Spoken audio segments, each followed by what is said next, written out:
Slovakia's populist Prime Minister Robert Fico reacted angrily Tuesday to what he called disrespectful remarks by the European Union foreign policy chief, who warned European leaders against traveling to Moscow for military celebrations of the end of World War II. According to Assosicted Press Known for his pro-Russian views, Fico has repeatedly vowed to attend the military parade in the Russian capital on May 9 that will mark the 80th anniversary of Nazi Germany's defeat in WW2. "I will go to Moscow on the 9th to pay my respects and respect to the people who died in the liberation of Slovakia and Czechoslovakia. I will go to pay my respects and respect to the millions of civilian victims," Fico said, speaking in Zagreb.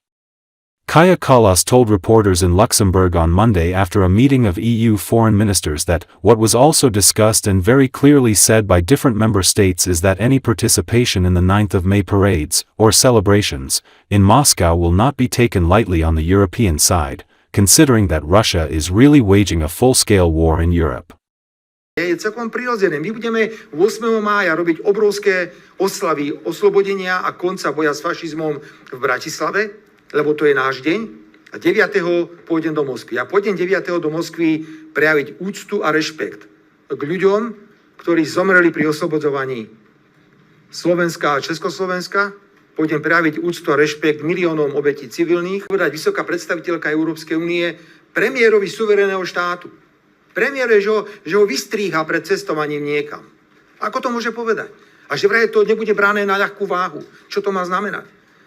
Veď sme snáď suverénne krajiny.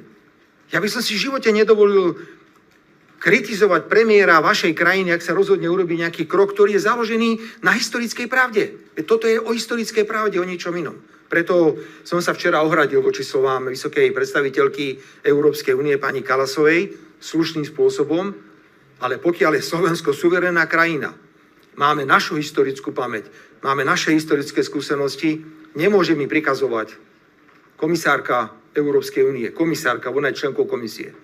Čo mám robiť? Former President Joe Biden warned on Tuesday that President Donald Trump has taken a hatchet to Social Security, weighing in on a critical issue for millions of Americans as the 82-year-old Democrat briefly returned to the national stage.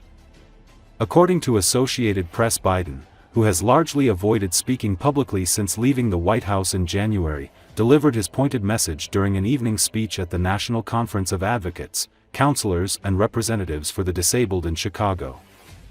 In fewer than 100 days, this new administration has done so much damage and so much destruction. It's kind of breathtaking, Biden charged during a speech that spanned just under a half hour. They've taken a hatchet to the Social Security Administration. Democrats have increasingly focused on President Donald Trump's turbulent leadership over the popular government agency that provides benefits to tens of millions of Americans.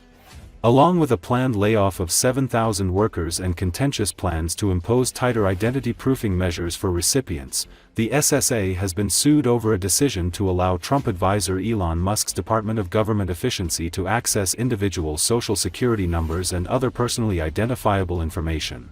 At the same time, Social Security recipients have complained about long call wait times as the agency's My Social Security Benefits portal has seen an increase in outages.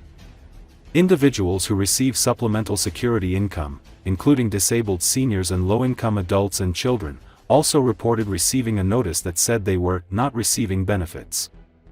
"They're shooting first and aiming later," the former president said.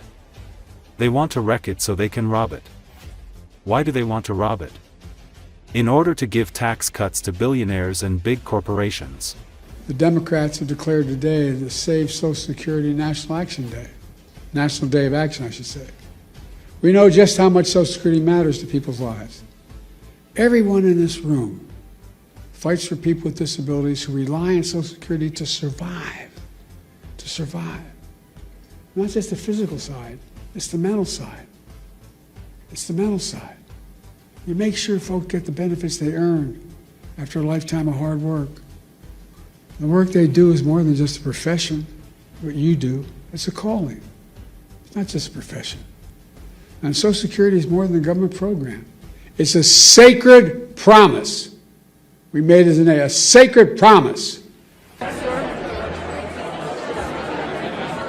fewer than 100 days, this new administration has made done so much damage and so much destruction. It's kind of breathtaking it could happen that soon. They've taken a hatchet to the Social Security Administration, pushing an additional 7,000 employees, 7,000 out the door in that time, including the most seasoned career officials. Now they're getting ready to push thousands more out the door. Already we can see the effects. For example, thousands of people use the Social Security website every single day to check on their benefits and submit their claims. But now, the technology division of the Social Security Administration has been cut in half. And so the website's crashing. People can't sign on to their accounts.